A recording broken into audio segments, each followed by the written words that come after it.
টানা ভারী বর্ষণে লক্ষ্মীপুরের সর্বত্র জলাবদ্ধতা সৃষ্টি হয়েছে।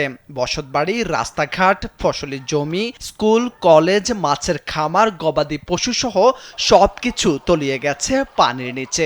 একই সঙ্গে মেঘনা নদীর অস্বাভাবিক জোয়ারে উপকূলের বিস্তীর্ণ জনপদ প্লাবিত হচ্ছে। জলাবদ্ধতা আর জোয়ারের পানিতে ডুবে থাকা এলাকাগুলোতে মাটির চুলায় রান্না বন্ধ হয়ে আছে।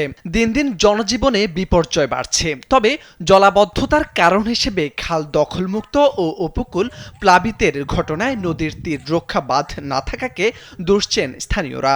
লক্ষ্মীপুর বিভিন্ন এলাকায় গিয়ে পানিবন্দী বাসিন্দাদের এমন দুর্দশার চিত্র দেখা গেছে। স্যান্ডেলিনা সো, রূপচর্চায় আভিজাত্য। গত 4 দিনে লক্ষ্মীপুরে 312.8 মিলিমিটার বৃষ্টি হয়েছে। ঘরের ভেতরে জোয়ারের পানিতে থই থই করছে। এছাড়াও রাস্তাঘাট ভেঙে চলাচলের অনুপযোগী হয়ে পড়েছে। অন্য বাড়ির থেকে এখন বাতরান দিয়ে নিহান লাগে। আমরা পানির কারণে কিছু করতে পারতেছি না। গরু গোতান লই পুরো জামিলের মধ্যে আছে। আমরা বাড়াতে পারি না, যে এক সপ্তাহ তো লাগি খানা ভিনে কষ্ট বাচ্চা করে লই। 30-40 হাজার টাকা মাছ চলে গেছে অলরেডি।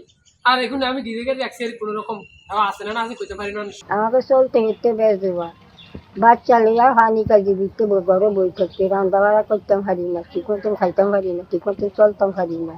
খালে দিয়ে পানি উঠতে আস্তে আস্তে ডগি না ফুটতে আবার বাড়া হয়ে যেত, ডগিটা শুকনো থাকতো। আর বেরি না থাকার কারণে তো সব একসাথে উড়ে যাই। জোয়ারও বেরি বান নাই, বেরি বান্ধার কারণে ক্ষয়ক্ষতি হইতেছে, অনেক মানুষের ঘর দুয়ারও নষ্ট হয়েছে।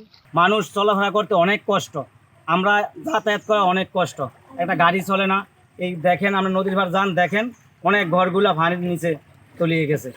আমরা সবার কাছে আবেদন করি যেন আমাদের এই বেড়িবাঁধটা অনেক দ্রুত হয়।